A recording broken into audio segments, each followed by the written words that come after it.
The following is paid programming.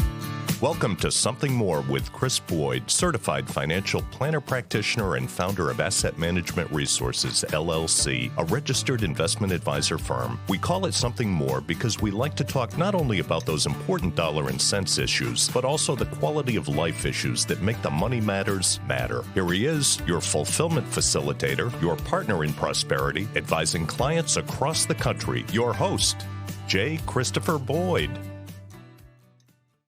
Welcome to Something More with Chris Boyd. I'm Chris Boyd, certified financial planner practitioner. Thanks for being with us for our radio show and podcast. Increasingly, more and more, we are focused on our show as a podcast. We hope you listen in, and you can find that wherever you like to listen to podcasts. You may be doing that right now on Spotify or your Apple podcast or Amazon. Yeah, everywhere. Typically listen. So I'm joined by Jeff Perry. Thanks for being with me, Jeff. Happy to be here. And I think you're absolutely right. More and more people, we love our radio audience. They've been around for 17 years or so, Chris. Is that right? Yeah. But more and more people are turning to podcasts as a more convenient way, I guess you can say, to listen to what you want when you want. So I know I am. Well, I am too, and encourage everyone to do it that way as well. Jeff, we're going to be talking today about retirement planning and sort of a helpful checklist, things to think about. Before we dive into that, it's on my mind that the holiday season is upon us. Oh, it's right upon us. Yeah. This weekend, lots of holiday activities, holiday parties, do a little shopping. It's like it's happening. It's here. Yeah. And we had snow this week, Jeff. I saw that. I saw that. We did not. Yeah. Most of our audience probably knows. We talk about it from time to time. Mm-hmm. I'm here in our offices in Hyannis, the AMR studios here in Hyannis on Cape Cod, whereas you are coming from Port St. Lucie in Florida.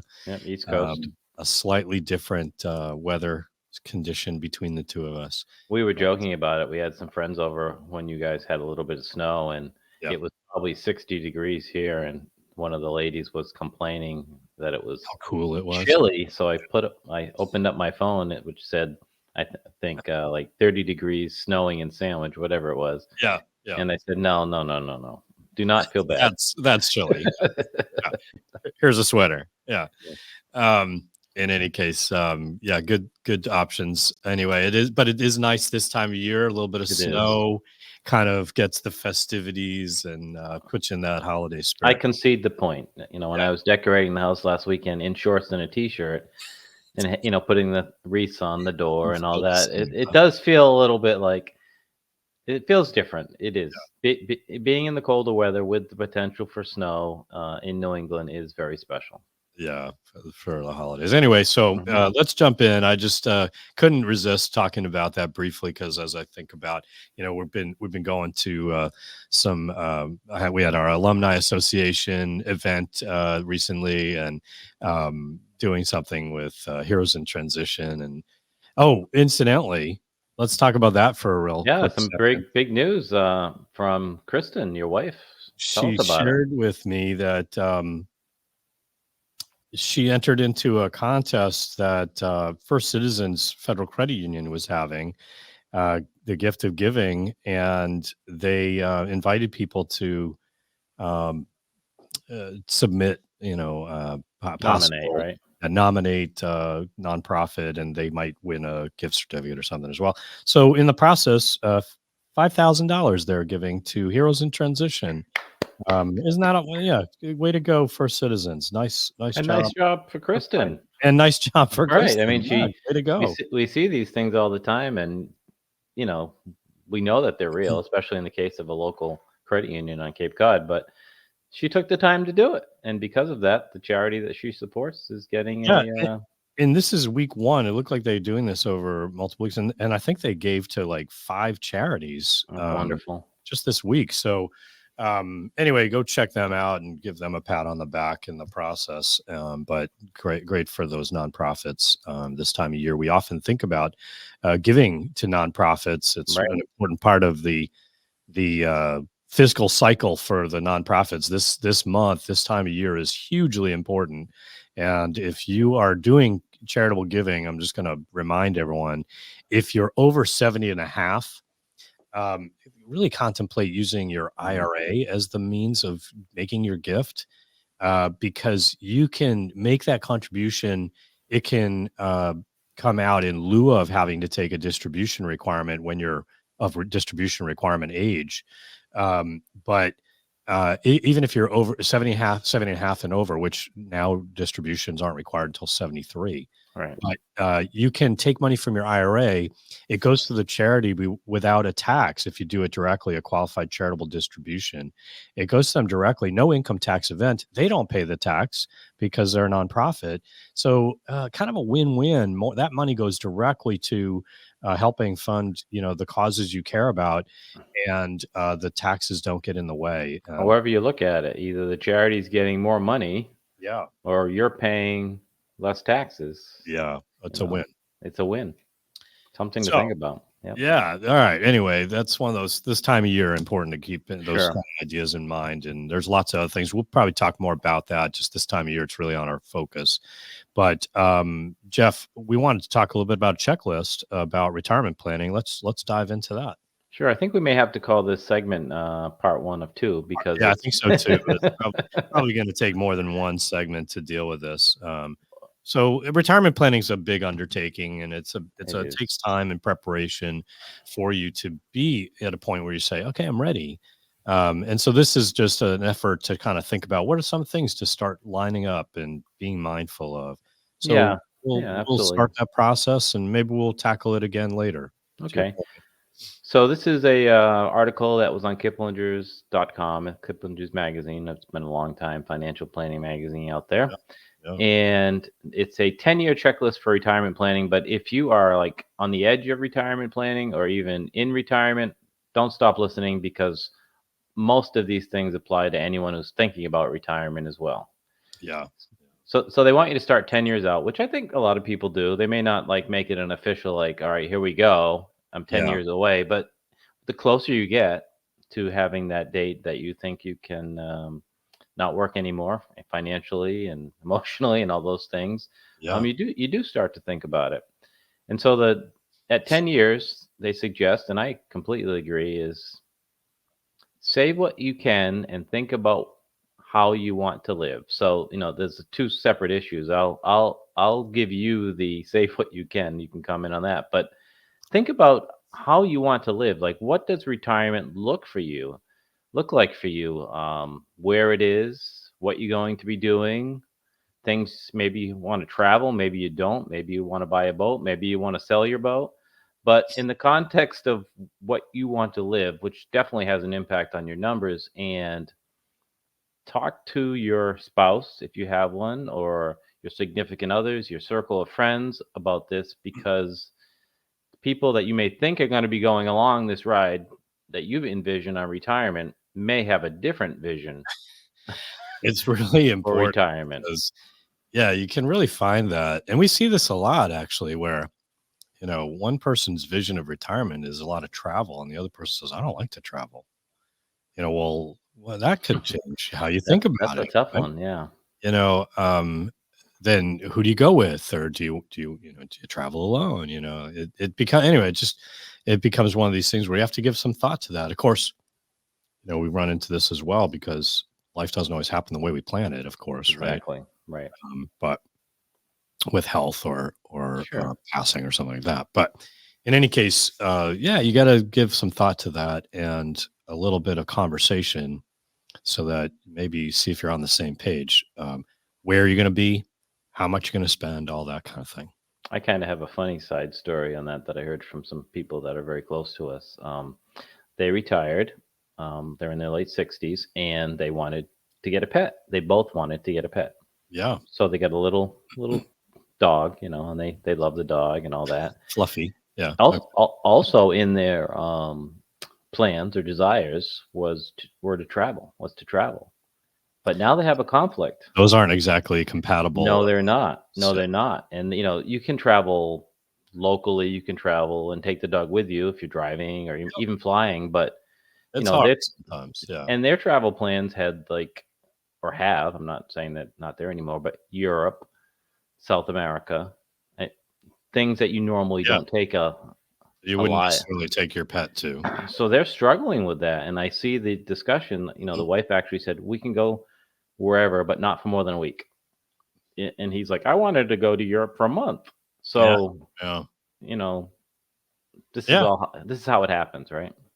Yeah, that's a really good point. And that's the kind of thing. Actually, you bring that up. That's a conversation Kristen and I have had. Hmm. Our dog is getting older, Right. and love the dog. Don't get me wrong. Oh, they make you love them, then they break your heart too. Yeah, yeah. So we know, the dog's getting older, and I can't imagine not having a dog, Right. Right. Me too. And but she's like, well, we want to do some traveling. So to your Mhm. point, it's like we're gonna have. She's like, we should really take a break so that because it's not fair to the pet, that kind of thing. So Yep. it's a really good point. Yeah. Yep. What else? All right. So after you start thinking about it, the next step would be to start to fine tune your investments. And the specific part of the article, which I'll post on the bottom of this podcast, if people want to read the whole article, I'll put a Good link to idea. it on the bottom of the podcast. But fine tune your investments, and they're talking about allocation, allocation, and allocation. Mm. So I think money. this is a topic we can come back to and talk about at length in another segment because I think we had planned to do this to some extent. Okay. But this is really an interesting one because I think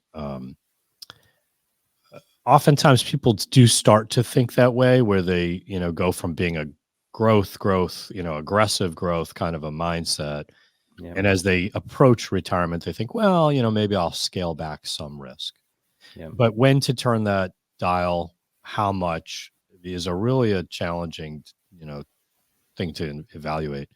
What's really a challenge is as people actually approach retirement, they often, like when they're like either just moving into it or even after they've moved into it, they tend to have a significant mindset shift of how much is too much and how much is Right. not enough. And Very normal feeling, by the way. yeah, exactly. And so I think a lot of times people understate that need to downshift a little bit Hmm. as they get closer to retirement. That being said, it is relevant that people are investors for a long time. So, Hmm. if you retire, how long are you going to be retired? It's very likely you'll have, we hope 20 years, maybe Right. 30. Maybe 30. Yeah. So, at least some of your investments, particularly the retirement plan, oftentimes is where people tend to take more risk and still maintain that higher risk level. But I would just argue that I think a lot of times people underestimate their, or maybe overestimate would be a better way to say it. They Yeah. overestimate their willingness to take risk. Because if you're 5 years away from retirement and you have a big downdraft in the market, that's really uncomfortable. And people don't love the idea of having to endure that, even though they may have the time to deal with Right. it. Yeah.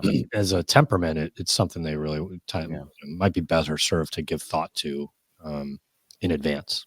Yeah, let's do another more extended conversation on this because there's a lot to it, and I don't want to Yeah. oversimplify it as you don't. And this is just one final comment on this general topic: is this is something where your financial advisor, this topic alone, is one that your financial advisor is worth their weight in gold to walk you through that, to go through not only reviewing your investments, but discussing how you feel about risk and making sure the allocation matches up with not only your goals, but your risk tolerance. So, if you don't have someone, certainly give us a shout. You can check us out on the web at amrfinancial.com. And if you have a financial advisor and you're feeling this way, talk to them about it. Yeah. Because they need to know. I will say, Jeff, we're approaching that time of year where we know that it's very common for people to really give more serious review of their financial life. Yep. And we have often at this time of year given a complimentary portfolio review, which is an extensive process that we're planning to give away again, maybe a dozen, something like that, portfolio reviews at the turn of the year. So if it's something that's a priority to you and you want to reach out, we'll definitely be offering that. So we'll we'll extend that to anyone who wants to take advantage of that. Great. By reaching out. Probably best way would be through our website, amrfinancial.com. Mention portfolio review, or you can connect with us through our email, radio@amrfinancial.com as well. Great. That's a great opportunity for people thinking about this. Moving on, we've talked about this in passing before, but it says to go prospecting, meaning looking for money that you may have forgotten. And that could be something. I like the way they say that. Go prospecting. I think what they're usually talking about is, did you leave an employer 10 years ago that you were there a short time maybe, and you had a 401k, you think? And with somebody who had a pension option that you forgot about, and it could be relevant, even if it's a modest amount, it could help your cash flows. It is all these kind of things. It's kind of crazy how common it is. There are literally hundreds of thousands, hundreds of millions of dollars in these. Actually, I'm overstating it. There's roughly $29.2 million of forgotten 401ks with an average balance of $56,000. So it's out there, and just don't forgo money that's yours. And I'm gonna put up a big caveat here saying, warning, warning. When I read the article, I said, so where would you do it? They had a link, and I Googled it. And there are a lot of companies out there that aren't governmental entities. There's one of them, like a national database thing, and it's a company. So the names don't always imply that may imply that it's government, and it's not. So just be careful if you use some search. You're better off if you can identify the employer and call their HR department and say, hey, can you check on this, or something like that. Just be careful when you give your private information to a website that may not be legitimate. And there could be cost that you're not aware of if you're not careful, or it could be a scam, to your point. That's right. So but big picture, right. It is very common for people to collect retirement plans of sorts. They've gone from employer A to employer B, C, D, E, whatever it is, right? And in the process, they've had some money, maybe not their biggest retirement plan. They might have one plan that is like their nest egg. But they have these smattering of plans that they've kind of left behind, and some may have been rolled over, but there are times when you've forgotten about it, and this is not uncommon at all. So you want to take advantage of it and jump on that. And then get it into do some consolidation of accounts and make sure they're all in line with your goals, and as we discussed before. Absolutely. The article goes on to talk about make plan and give it a test drive, right? And that could mean, a real comprehensive plan, not just like a back of a napkin. How much money do I have? Or I think I'll have this for health insurance. Start to develop a formal plan of what your retirement projections look like, what your income looks like. Yeah. And the big, I think for most people, the biggest challenge is they don't know what they spend. They don't know. You're jumping ahead. Yeah. Well, they don't know what their goals are. Haven't even really thought about what does retirement look like? So that's a concrete way to put that into projections. Your point about cost for, healthcare. Care is a big deal. Yeah. One of the, one of the most eye-opening parts of the financial planning we do with our clients and, new prospects coming in is we get to know them. That's the first meeting, right? The get to know you meeting, as you describe it. I don't know if that's the formal name of it, but that's what you describe it. Yeah, that's how I refer to it. It's the all about you meeting as well. There you go. And it's right, because you can't really help anyone. You can't have your car fixed until you look at the car and get to know the car and see what's wrong and right with the car. But we get to know you. And then the second part, we, give some projections and all that. But where I'm going with this is the most eye-opening thing is when they actually get a grade, meaning they get a percentage, 1 to 100, I guess 0 to 100, of the likelihood of their plan as it is that day, as it is outlined that day, the likelihood that it will succeed. Probabilities of success, right? Yes. And it's called Monte Carlo, 1,000 different simulations. What if this? What if this? And so that happens, and they either feel like happy or sad. like they got a report card. Yes. Yeah. But then we challenge isn't the right word. We Stress dig deep. test. Stress test. I didn't want to use the word challenge because it sounds like it's confrontational. We stress test or discuss with them, well, what happens if, Yeah. right? And all these things, and it can. And that sometimes those are also relevant to say, what happens if, because would that change where you want to live, or would that create change? What happens if someone passes early? Would you stay here? Would you move away? I want to be closer to my family or whatever. That kind of thing. Like you can stress test not only the finances, but the assumptions or the goals that would come out of that. Good point. But yeah, a little bit of stress test. What happens if you live a long life and have a lot of healthcare costs? What happens if, so all these kinds of variables that, none of us knows what's around the corner. We have aspirations, we have expectations, but we hope we have good health and long life and all this, but we just don't know what to expect. So this is an opportunity to sort of dig in a little bit and think about what if. I also love the what ifs when we say, what if you decided to pay for your grandchild's college? What if you decided to buy that 65 Mustang? What if you decided to go a trip around the world? What if you decided to give to this charity? And they can see, depending on the individual, that they can do that, or maybe they should do half of what they were going to do, right? Whatever it is. Right. Either permission, like I like to say, or gee, maybe that's unrealistic. That might put me at risk of not having enough as I would want. Of course, that's the biggest challenge of all this, Jeff. As much as we might plan, none of us knows that expiration date. Right. We're not marked with an expiration date. So, you have expectations. You're out there walking and jogging and all the things you do that keep you healthy. So you're hoping to live a long life. I'm eating my junk food, probably not a good thing. My soda doesn't mean that I don't get hit by a bus later today. But one never knows, right? Right. And so it's that challenge that how long will the plan need to be in place? It's tough to predict, but it's part of what the assumptions we have to make. Right. It's funny. I talk to people regularly, and they'll be like, "Well, I don't think I'll live that long." Well, we have those clients who say that. Yeah. And I know some of them who are been wrong. Yeah, I've had clients who thought they wouldn't make it to 75, and they're a decade later they're still kicking and moving well. And that's right. And it's one of those things where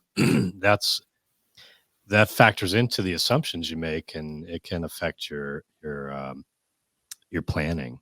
So the key is to plan. Yeah. And in some of these things, make assumptions that are generous for your security. Whether it's what you assume for returns, maybe understate that, or inflation, maybe overstate that, or what you'll spend. Don't want to underestimate too much. You want to be as accurate as you can, though. Right. All right. Well, we got about halfway through our list. Why don't we come back and do the rest another time? Yeah, we'll call it part 2. All right. Sounds good. Thanks for being with us. If you need help with any of your financial planning or portfolio management considerations, know that we here at Asset Management Resources are available to you and would be happy to be a resource to you. Until next time, keep striving for something more.